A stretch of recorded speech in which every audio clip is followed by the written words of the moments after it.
Hello everyone, welcome to the most comprehensive video on the American Revolution. In this video, I will cover A to Z of the American Revolution, and after watching this, American Revolution will be at your fingertips. Absolute clarity and no aspect has been missed. Okay, so let us start.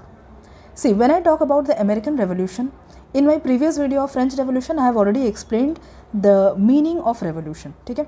Now, coming into this. When I talk about the American Revolution, we have to understand some things. First is American Revolution is an umbrella term. Okay, it is an umbrella term. It includes within itself American Revolutionary Wars, which is also known as the American War of Independence. American War of Independence. Now let me explain. See, if I say that a period from here, point A to B, is the period of American Revolution, then it was from the year 1765 to 83 that wars were fought for independence. Okay, understood? So revolution was basically initially this period of revolution period. People were demanding what? People were demanding representation. People were demanding representation. Representation where? Representation from whom? From the British Parliament. They were saying that since the British Parliament is making laws for us and they are also imposing taxes on us, so we should also have a say in that. And how will we have a say in that? By having some representation in the British Parliament, so that we can decide and we can put forward our grievances if we have any. Right? So initially the demand was only about representation and not about independence, and from 1765 to 1783 a series of wars were fought, a series of events happened that actually started demanding independence. Right? Now let us understand from the very beginning. So this is one thing about the American Revolution. If I talk about the very beginning, from where things actually started, then I have to talk about Christopher Columbus. Now Christopher Columbus was basically a Spanish voyager who went on a voyage to search for India. Right? He did not go in search of America. He actually went in search of India. Now from Spain, instead of going to east, he actually went to the west, and he found a new land that he actually called India. Now gradually after being there, he realized that this is not the India that I was looking for. But he was not ready to accept that no, he has not reached India. So what he decided? He decided to name this place as West India. Right? So that is how the term West Indies came up. And the native people of here, they started being called Native Americans, or it is Red Indians. Right? So this is why they are called Indians, Red Indians. Indians because he thought that he has found India. If not East India, he has found West India. Right? So we are coming till here. Now after reaching here in America, he was actually quite disheartened, but then he thought it's okay, let me look for what the colonizers actually go, that is, if I can find some resources over here. Now when he looked deep, he found that there are different tribes in this new area, and those tribes are basically tribes of Red Indians, and these tribes used to do trade among each other in items like fur, in items like other forest produce. And he also found enough amounts of cotton and gold reserves over here. So when he found resources here, the story the story of finding resources was not limited to Spain alone. It started reaching out to people from other colonies also. For example, the other colonial powers, like at that time the major colonial powers were Britain, and then we also had France. So they also came to know about the enough amount of resources that are found in this newfound land. Okay, the so-called new land that was found, enough amount of resources was here. So if there is resources, then how can they be away? So what they decided, that they will also come to America. So now America is having, so now this America, let us assume this is America, and here we are talking about North America. Now let us assume if this is America, so here now we have three powers. First it was Spain, and following the footsteps of Spain, now we have Britain and France. Now mind the location, here in America we have a mountains, okay, it was called Appalachian Mountains. So on this particular side of the Appalachian Mountains, it was the British which established colonies. It was on the other side, in the lower side, here Spain established its colonies, and here on a major chunk we had the French who had established their colonies. And there was a river called the Mississippi River which actually flowed through here, and France actually had some trading stations in and around this Mississippi River.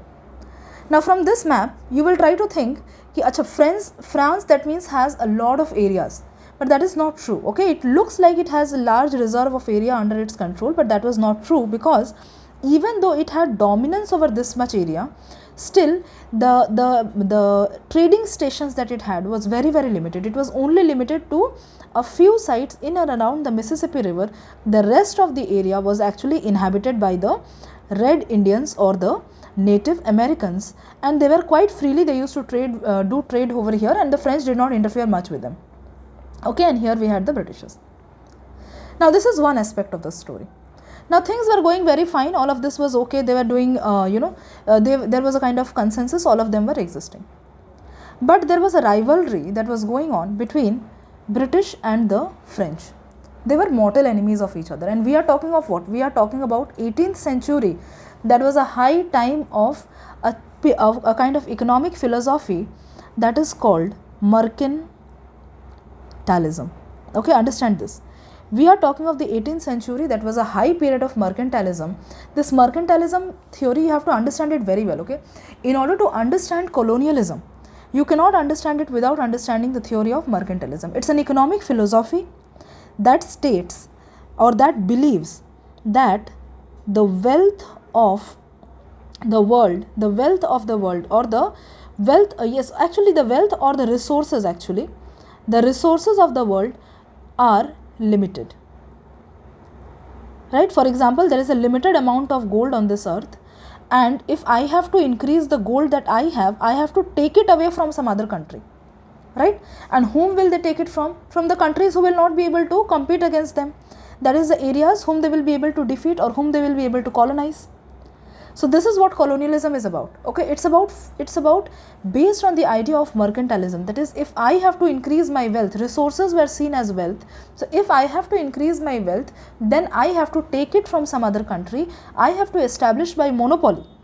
If I do not establish my monopoly, then the resources will be taken by some other country.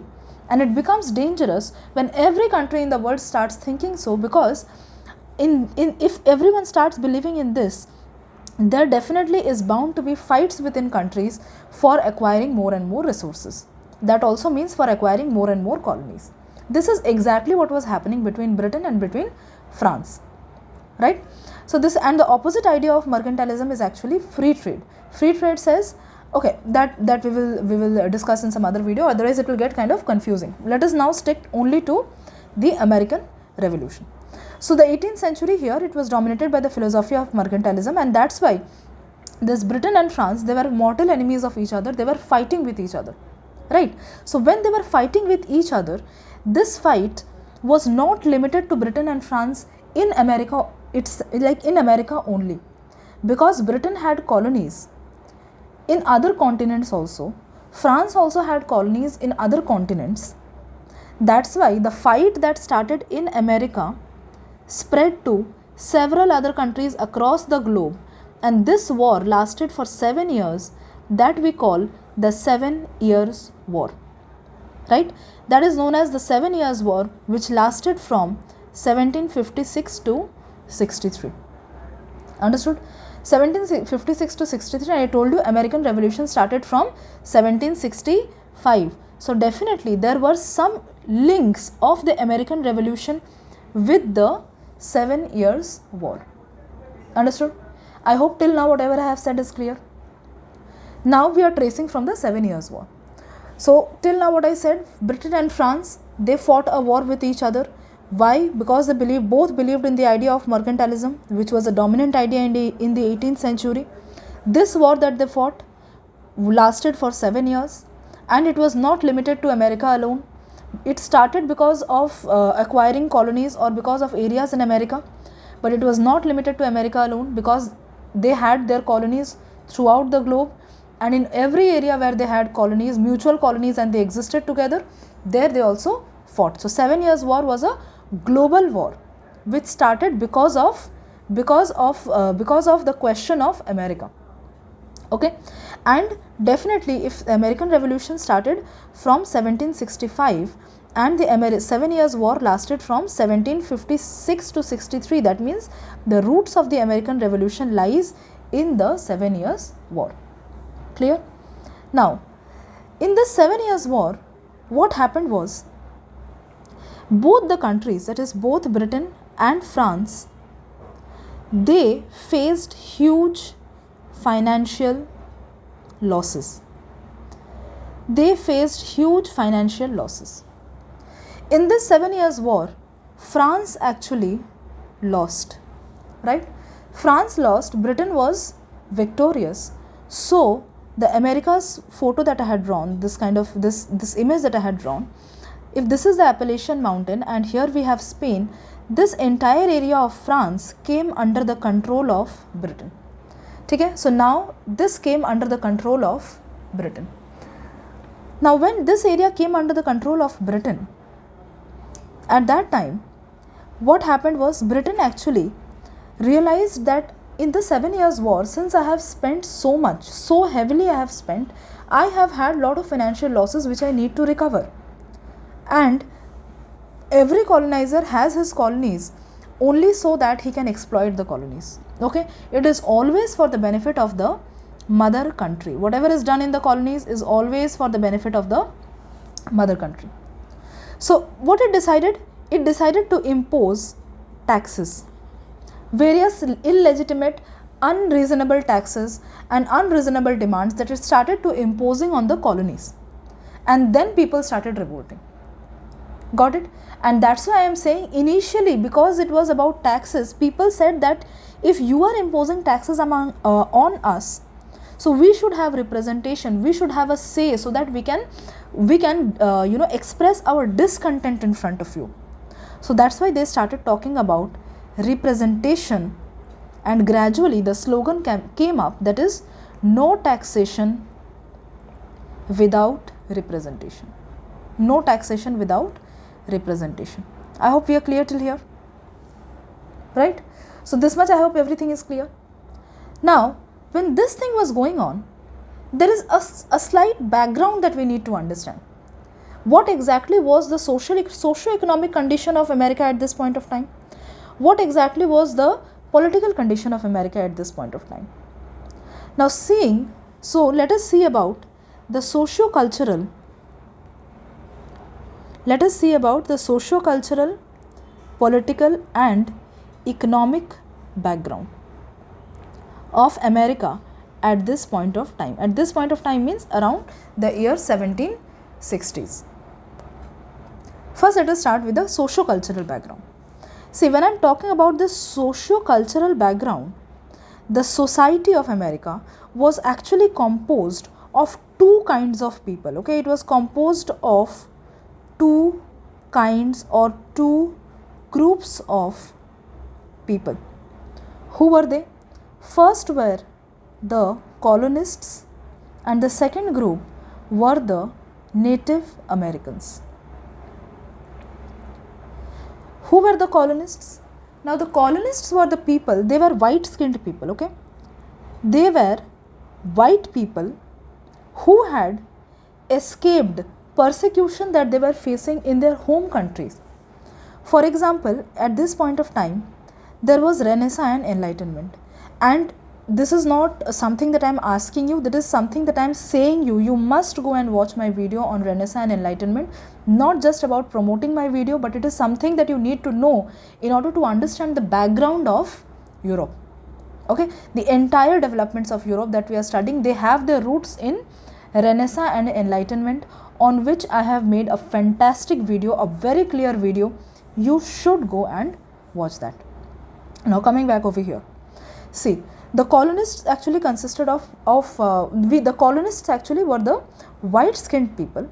These were the people who actually were kind of persecuted in their home country. What I mean by this is, some of them, for example, Spain, let us say Spain in the 18th century, it was a Catholic country. Okay, it was a Catholic country. So the Protestants here, Catholic dominant country, so the Protestants here, they were actually being harassed and prosecuted. So these people, they ran away to the new land, which would be much more safer compared to their mother country. So where did they run away and go? They ran away and came to this newfound land, that was America. Similarly, the Church of England was a non-Catholic dominated one. So that's why the Catholics from here, so from Spain in America, from Spain we had Protestants. From England we had the Catholics who basically ran to the new land, that is America. Because of Enlightenment, there were also some philosophers who were questioning the role of the state, questioning the role of the king. Because of Renaissance, there were also some people who had developed a scientific outlook on life. They had developed a scientific outlook and they were questioning the ideas that were being propagated by the church. So all of these people, when they were harassed in their mother country, they decided to leave it and move to the new country, that is America. So America was a place which was not dominated by one homogeneous group of people. Rather, it was a place that was dominated by different diverse group of men and women. These people in America, they started to talk of individualism. That is, we are all individuals and we have the right to practice whatever religion we want. We have the right to create whatever type of state we want. We have the right to do what we want, that is, live and let live. Let me live my life according to my own terms. You live your life according to your own terms. We are not going to interfere in each other's way of life, each other's views, beliefs, and so on. Understood? So this is the social background, social and cultural background of America, when all the 7-year war developments and all the times that I told you is going on. And these people, who were these people? These people were white skinned people, and that's why they were part of the colonizers, and that's why we call them colonists. Part of the colonizers does not mean that they were the ones who were colonizing. Okay, what I mean is, as a racial group they were white, and so we call them colonists. They were different to the Native Americans, who were also known as Red Indians. Right? This is the socio-cultural background. What was the political background at this time when the 7 Years War was going on? The political background at this point of time was that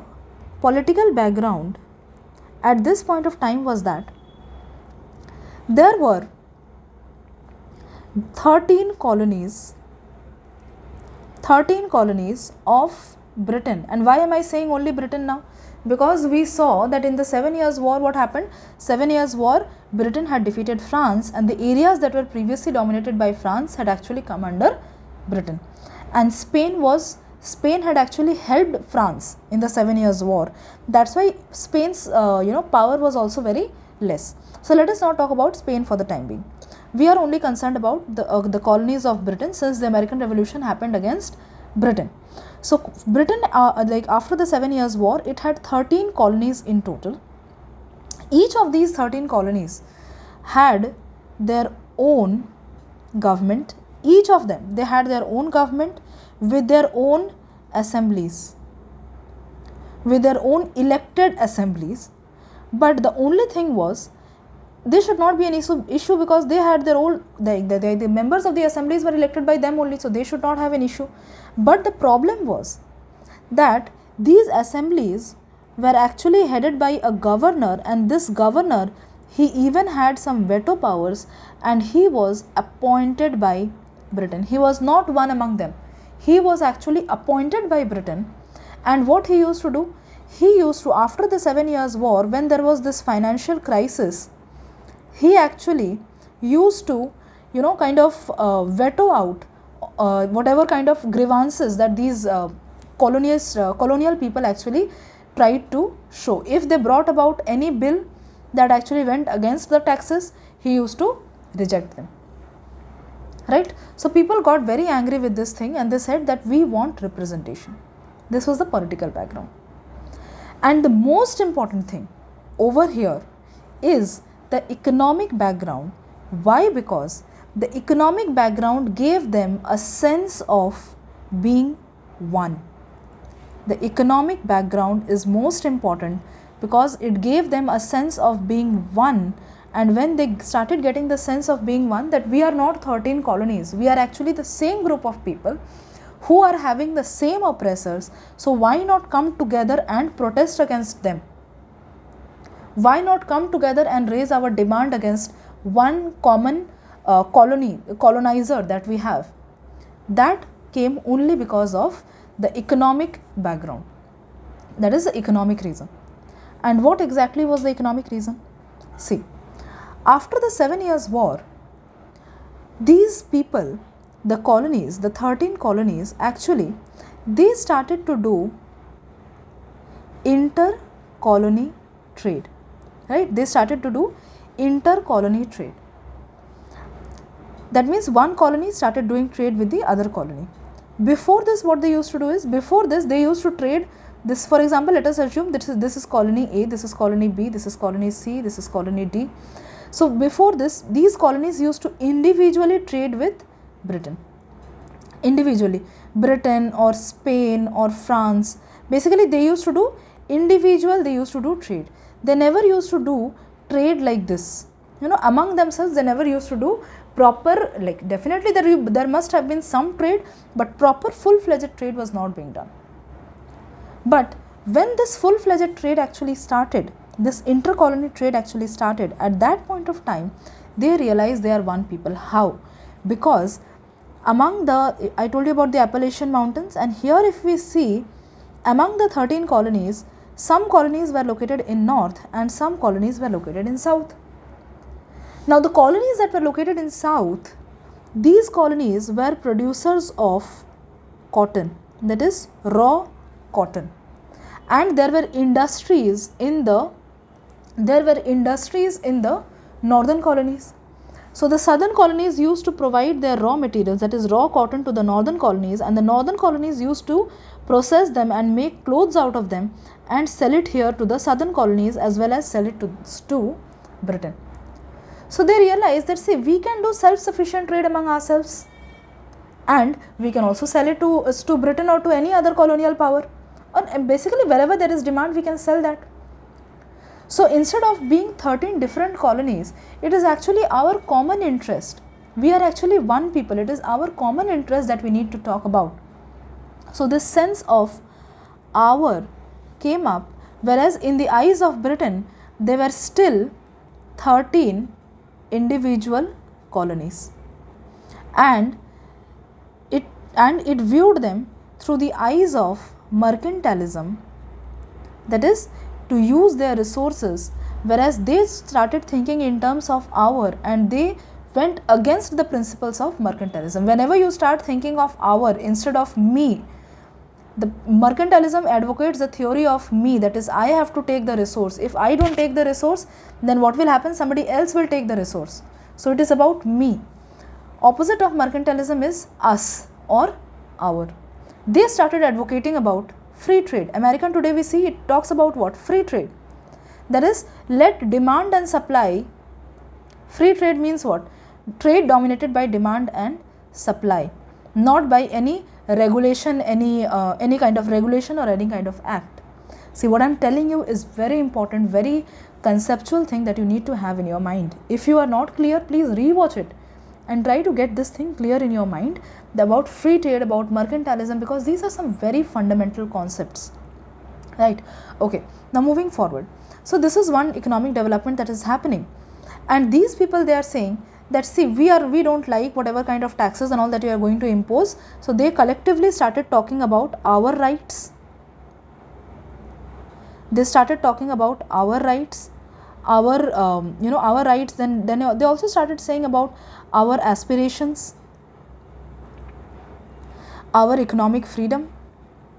All of these things started coming up. So this was the socio-cultural, political and economic background. To add, now if these things were going on, to add fuel to this already unrest that had gone, to add fuel to this, what happened was Britain brought about the strict implementation of 3 acts. It started strictly implementing 3 acts that it had brought in 1760s. See what I'm going, and these acts were known as navigating acts. Get one thing clear in mind. The American Revolution started from 1765, and the navigating acts, which were a group of 3 acts, were brought in the 1760s, before 1765, okay, before 1765. So the 3 acts that I am going to talk about to you right now, they were before 1760s, but the thing was, they were not before 1765, that is the 7 Years' War, they were not strictly implemented. So people took it casually, no one was bothered about it actually. But after the financial crisis of the 7 Years' War, after this 1763, when the 7 Years' War ended, they started to be strictly applied. That raised problems. Now let us see what were the 3 acts. See, the first act was actually passed in 1651, in which they said that you have to use only British ships for trade. So the colonists were like, what do you want to say? If, for example, Spain is selling me a ship for, hypothetically, let us assume 100 rupees, and England is selling us a ship for 150 rupees, I will definitely buy the ship that is being sold by Spain. Why should I buy your ship? But they said no. According to the navigating acts, they said no, you have to use only British ships for trade, right? Next thing what they did was, in 1660, another act was brought, and in that act they said that sugar, tobacco, cotton and indigo could be actually sold to England only. They could be exported to England only. So this also people started saying that what nonsense is this? Wherever I get a good price, I will send that. Why should I sell it to England only? So that again was a kind of irritation to the people. Again they brought another act in 1663. In this act what they are saying? They are saying that all the trade to the colonies should happen only via England. For example, all trade to colonies should be only via England, which actually means, for example, if they have to sell a product to France, they first have to take their ship to England. Here the parcel will be opened, it will be inspected, custom duties and taxes will be imposed, and then from here again it will be sold to France or to any other XYZ country. So all of these acts were very, very unfair acts, and people started saying that if basically you are trying to bring all of these acts you are imposing upon us, then at least let us have some representation so that we can debate these acts, right? So when this actually thing was going on, at that point the British government brought in even more unpopular acts. Remember, I told you these acts had come before the 7 Years' War, okay, before the 7 Years' War and during the 7 Years' War, but they were not being implemented so strictly. But after the 7 Years' War, they had started being implemented strictly. So this was there, their implementation had started getting strict. Along with that, there were other unpopular acts that came, and these acts added more fuel to the anger that was brewing among the people. And the first among these acts was the Sugar Act. In the Sugar Act, it was said that sugar will be exported to England only. Sugar will be exported to England only. Already in the second Navigating Act, it was said combined along with other goods like tobacco and all, it was said export only to England. By the Sugar Act, specifically in the year 1764, it said you have to sell it to England only. Right? People were angry against it. Second act that was brought was known as Quartering Act of again 1764. Quarter means what? Quarter means a place where a person is staying, a kind of quarter. So here they said you have to let British soldiers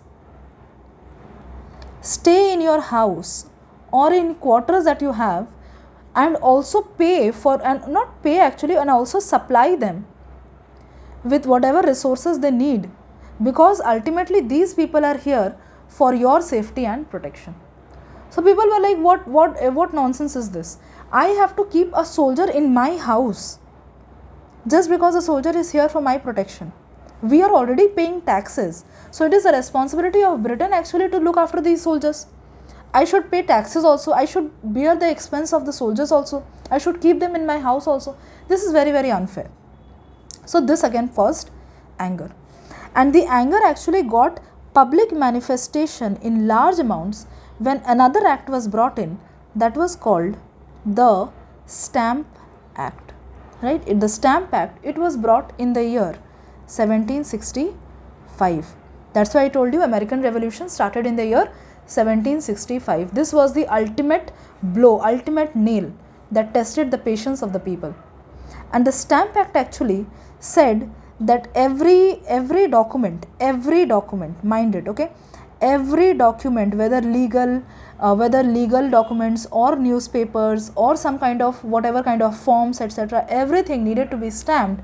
And the purpose of bringing about this act was to collect stamp duty. That is, if you buy this stamp, you will have to pay a tax. So again, this will help in Britain in overcoming the financial crisis of the 7 Years' War.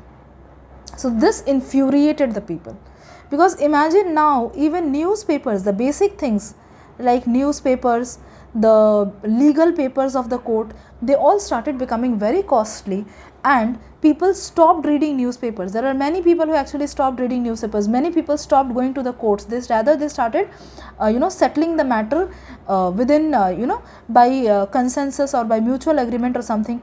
And this affected the interests of two very important group of people in the society.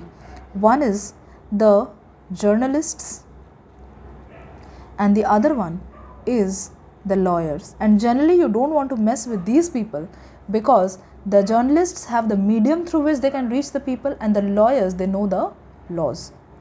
Now these two group of people played a very important role, and many articles were published in the newspapers. Many articles were actually published in the newspapers that actually instigated the thought and mind of the people, and people started talking of representation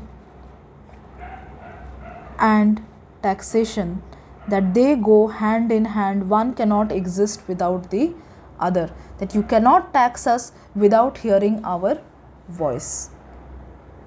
And in the meantime, very important, in the meantime, there also came up some people who had very radical thoughts.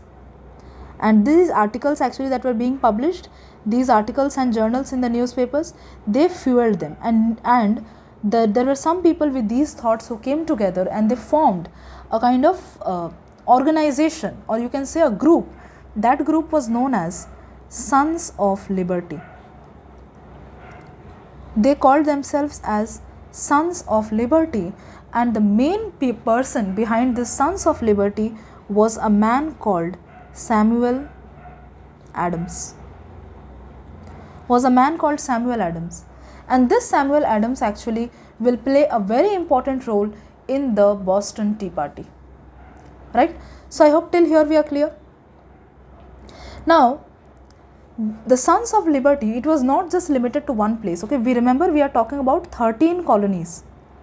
These Sons of Liberty actually, they had branches in all of these 13 colonies, and so that they could communicate smoothly with each other, they formed groups through which they could communicate, which were called committees of correspondence.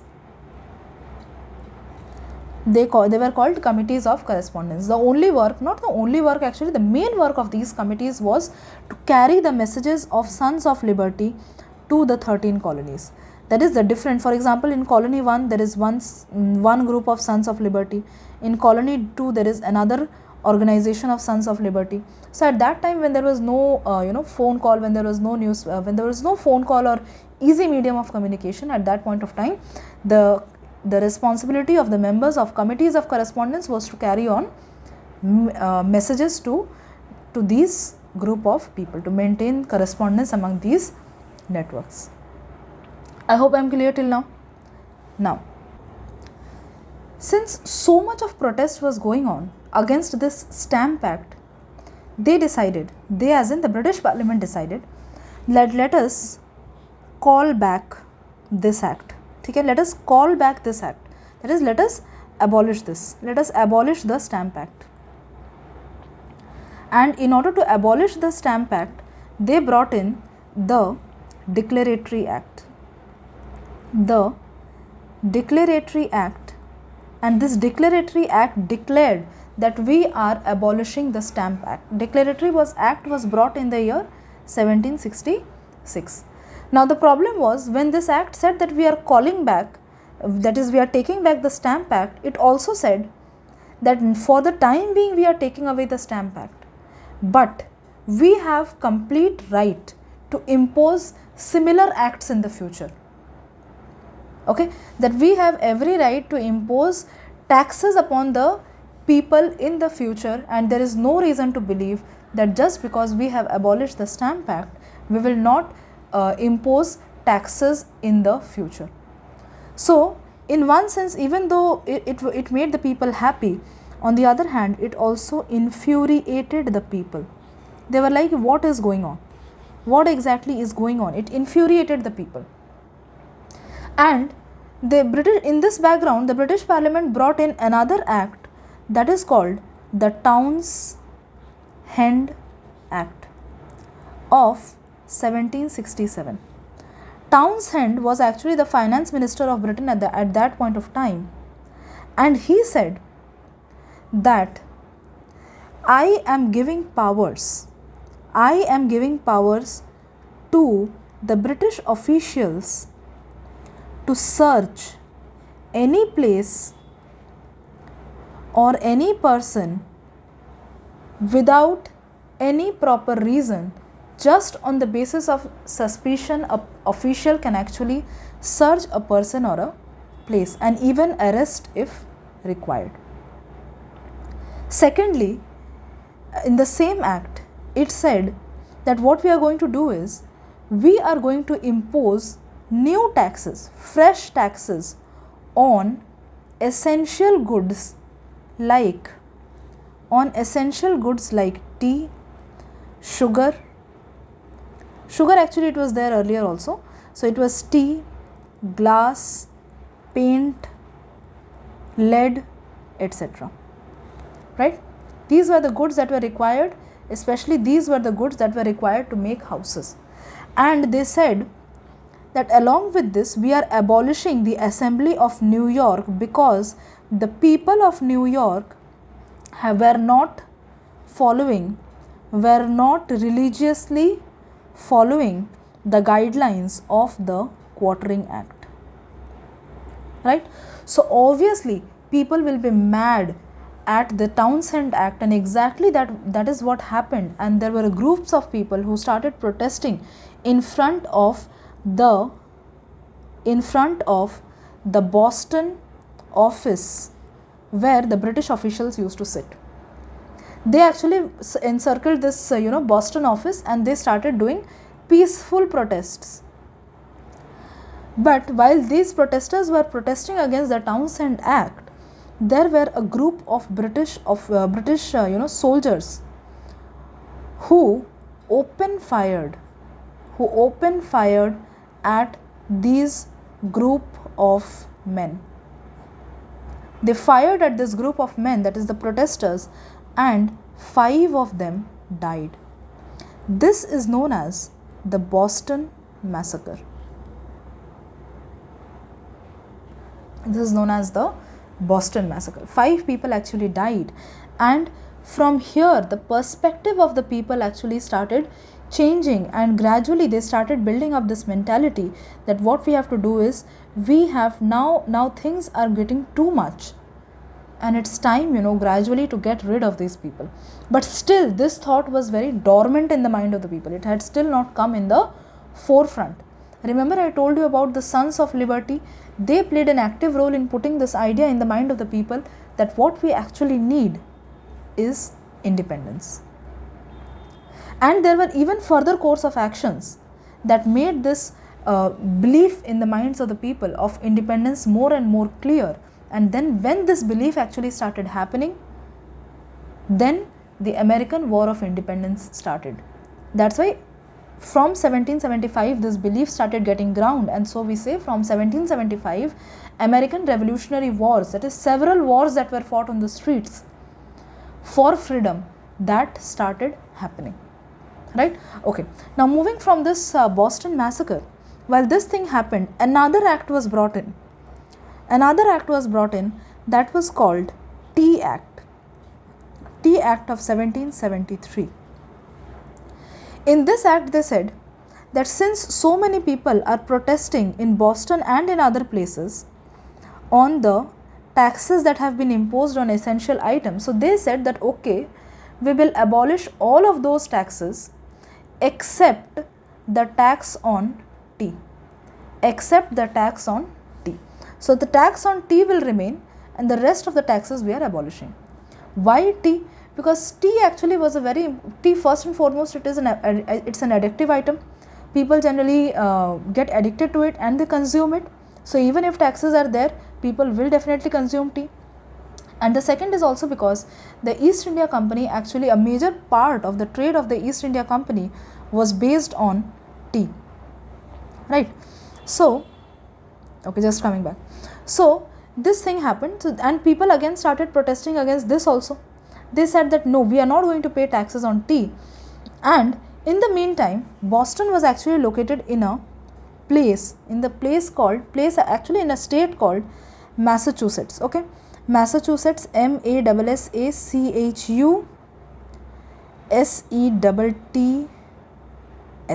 Massachusetts. Okay, so the governor of Massachusetts, he said that even though people are protesting, I will ensure that ships carrying tea get unloaded at the Boston Harbor.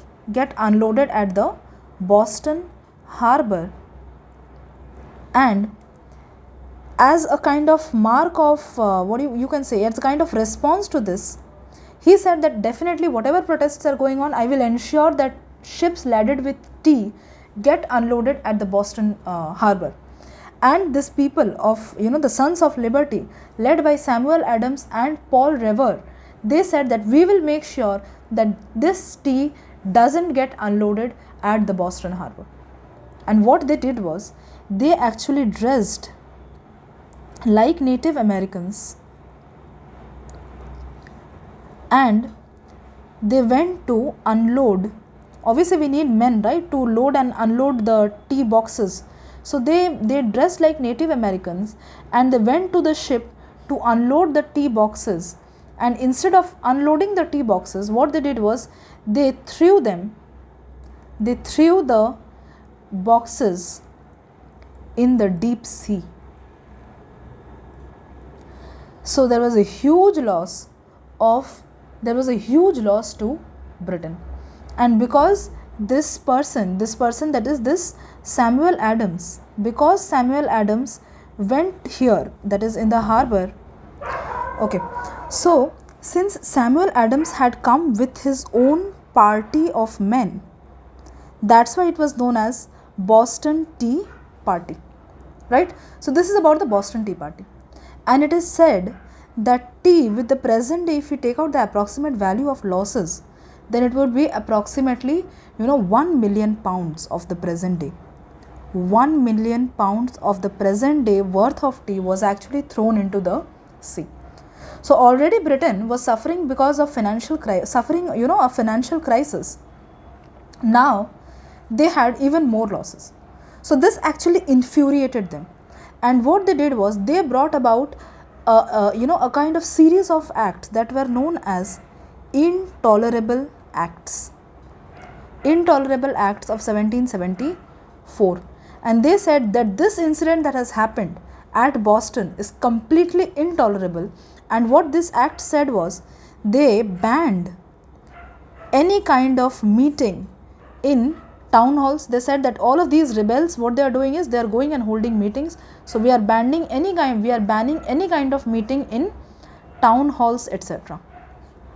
Second thing that they said was, we are closing the Boston harbor till the time that our losses are not recovered. From whom? From the colonists. Because Samuel Adams were not native Indians. They were basically the colonists. Okay. The next thing that they said was that we are first and foremost, we are banning the meetings and all these kind of things. And they asked Samuel Adams to be arrested. They asked the colonies that you have to, wherever Samuel Adams has gone and taken shelter, you have to arrest Samuel Adams and you have to hand him over to us. And they also brought an act that is known as, the kind of Quebec Act, Quebec, Quebec Acts that properly defined the areas and boundaries of each colony. Earlier, the areas were not properly demarcated. Now, it clearly demarcated the areas of all the 13 colonies. In the meantime, when so many acts were being bombarded upon the people one after another, and also there were radicals that were going on, what was organized was the First Continental Congress. It was called the First Continental Congress. The 13 colonies, they realized that they are parts of one continuous continent. They were part of one continuous continent. So they called a joint congress. Congress means what? Congress means basically an assembly or a meeting of people. So they called the First Continental Congress, and people from all different parts of the colonies, they actually attended this congress. And here they decided to boycott all British goods, to stop any kind of trade with Britain and so on. But still remember, these demands are limited to economic demands, not independence. And after this First Continental Congress, full hand hostilities, that is wars, or we can say fights, began between the government and the radicals and the other people. So these series of wars that took place, they are known as American Revolutionary Wars. Understood? So American Revolutionary Wars started from when? Started when the First Continental Congress was held, and it was held in the year 1774. So when this thing is going on, when the active fights have started between the government and the people, at this point of time, there was a philosopher who was called Thomas Paine. Remember his name, okay? Thomas Paine, Paine, this person, he wrote a book, he actually published a book called Common Sense. And in this book, Common Sense, in a very simple words, he wrote that what economy you guys are talking about. If you demand for only one thing, that is independence, all your problems are going to be solved. So don't you have the common sense to see that the problem is not economic, the problem is that you are a colony and what you need is independence. And after this book was published, it became one of the most read books in America even today. And it was like a sensation among the people. This book started being discussed in bars, in salons, in other restaurants and other public spaces. People started actively discussing this book. And now the idea of independence, the demand of independence started. And with this realization, by the year 1776, the people had overthrown, people of all the 13 colonies, they had overthrown the existing governments, their existing governments. They had closed down all the courts. Because why I am saying existing governments? Because their governments actually were headed by the governor. All of them, they had their independent self-governments. But the governor was appointed by Britain and he had considerable control over these governments, existing assemblies and governments. So the people of the colonies, they overthrew these existing governments, these courts, and they said that we have nothing to do with Britain right now, and what we want is our own constitution. And they started drawing up their own constitution. And in the meantime, when the constitution was being written and when these existing governments were removed, what happened was that Second Continental Congress was called. Second Continental Congress was called. And this was done in the year 1776. And the Second Continental Congress, what it said that we are now declaring our independence. We are now declaring our independence, and by we I mean all of the 13 colonies together. We have come together as one unit, as United States. I hope it is clear now. We are coming together as one unit, that is uniting together. We are the United States coming together and we are declaring our independence, and that happened on 4th of July, and it was called Declaration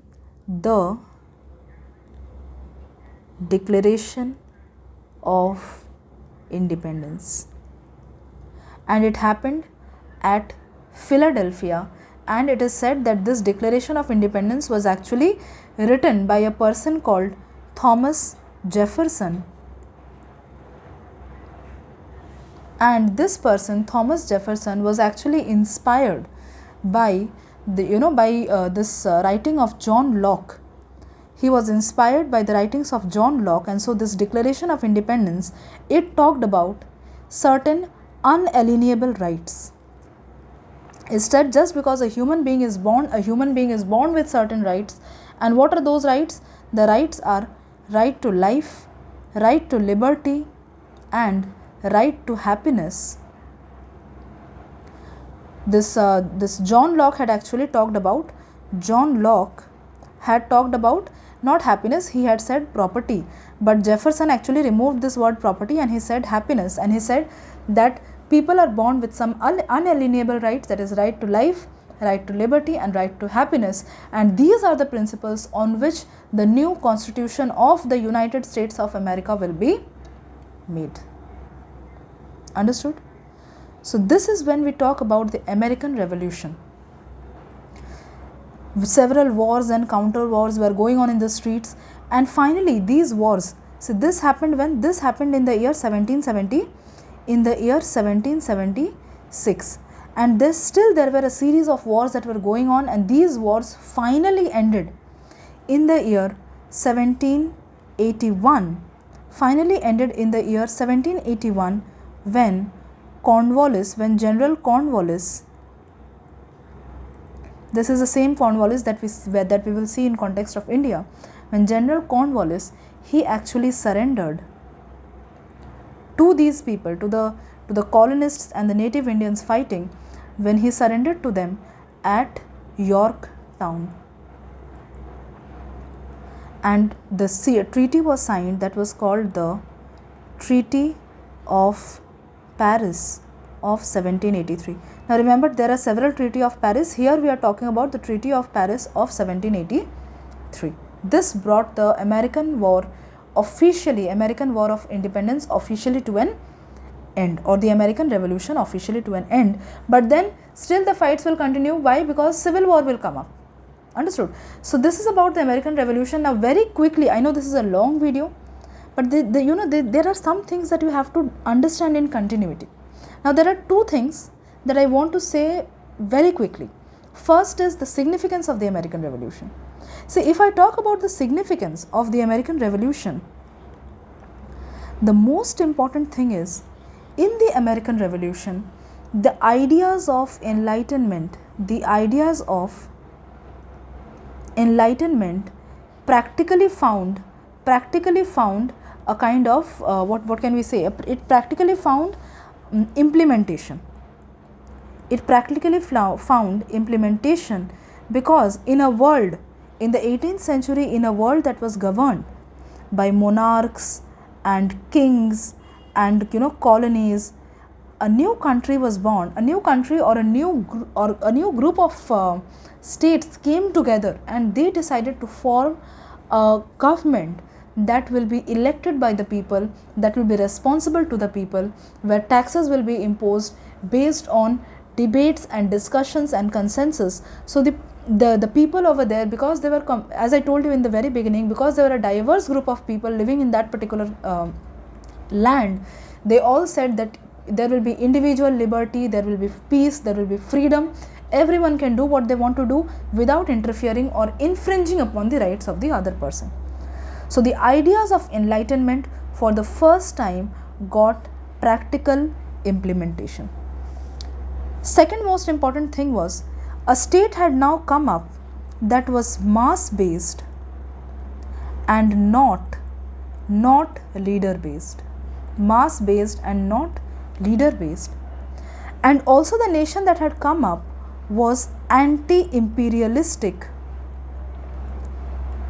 in a time when imperialism was the norm. Imperialism means expansion. Any country who believes in expanding its territories, that is known as imperialism. For example, British followed the policy of imperialism, that is, they tried to expand their control over other countries. For example, in India, France also tried to do the same thing, Dutch also tried to do the same thing, Spanish also tried to do the same thing. They tried to acquire more and more colonies. But a new country had come up, a new land. This particular government that came up in this particular land, it was following, and it had anti-imperialistic mindset in the 18th century, when imperialism was the norm. Understood? And it also gave a kind of blueprint for future revolutions. It gave a kind of blueprint for future revolutions to come up, or future wars of independence against the colonies to come up, especially in the countries like especially in the colonies of in the areas of Latin America and so on. And the criticism, but then again, all of this that I am talking about is mostly based on ideas and ideologies that we drop. If we see practically, then there definitely were certain flaws, and that is what led in future to the American Civil Wars. For example, there was what can be some of the criticisms? That there was no actual war, there was no actual change on the ground, because the voting right that was given was only to men, and only to men who had property, not to all men also. Only the men who had property, they were given voting rights. It was not given to women, and these men formed only 15 to 20% of the population. Right? And it was no much change happened in the lives of the Native Americans. It was just that power shifted from the hands of the colonizers to the colonists. And another important thing that is there that I've missed was, in these wars, the colonists were divided into two groups. One was loyalists, which were around 15 to 20% of the people who supported the British government, and they were the patriots. The other group was patriots who were actually fighting wars on the streets and fighting for independence. So I hope the American War of Independence is clear, and thank you for being till the end. If you liked this, please subscribe to the channel, because it's going to be a series of videos that we are going to bring on world history. Thank you.